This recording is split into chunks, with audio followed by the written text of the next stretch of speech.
आज मैं आपको दीपावली मनाने की धार्मिक कहानी सुना रहा हूँ। राजा दशरथ के 4 पुत्र थे, जिनमें राम सबसे बड़े थे। राजा दशरथ श्री राम को राजा बनाना चाहते थे, परंतु यह बात दासी मंथरा को पसंद नहीं आई और उसने माँ कैकेयी के कान भर दिए कि राजा तो भरत को बनना चाहिए। इसलिए माता कैकेयी ने राजा दशरथ से अपना वचन लिया कि राम को वनवास भेज दें और भरत को राजा बना दे। राम के साथ उनके भ्राता लक्ष्मण और उनकी पत्नी सीता भी वन में चली गई। अब वे वन में झोपड़ी बनाकर रहने लगे। एक दिन वहाँ पर शूर्पणखा ने श्री राम जी को देखा और उन पर वे मोहित हो गई और उसने उनसे विवाह करने की इच्छा प्रकट की। परंतु राम जी ने कहा कि सीता मेरी पत्नी है, उनके रहते मैं दूसरी शादी नहीं करूँगा।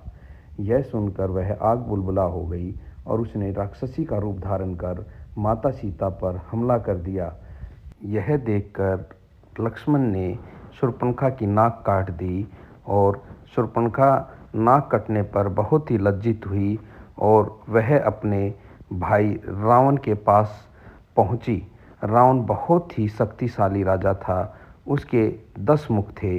उसने रावण से कहा कि मैंने एक बहुत ही सुंदर नारी को देखा है, वह तुम्हारी पत्नी बनने के लायक है।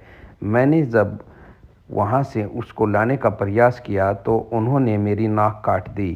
सीता केवल आपकी पत्नी ही सुशोभित होगी, क्योंकि वह बहुत सुंदर है।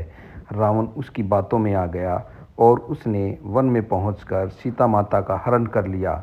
जब वह उसको बैठाकर लंका ला रहा था तो माता सीता ने अपने आभूषण रास्ते में डाल दिए कि राम जी को जब वो मिलेंगे तो वो समझ जाएंगे कि किस दिशा में रावण उसे लेकर गया है।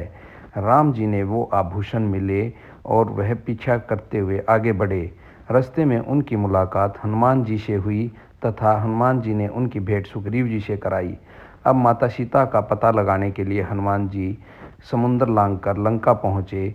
वहाँ से माता सीता का संदेश लेकर प्रभु श्री राम के पास आए। प्रभु श्री राम ने कहा, अब तो हमें माता सीता को लेने के लिए लंका जाना होगा, परंतु रास्ते में समुंदर बहुत बड़ा था, उस पर पुल कैसे बनाया जाए।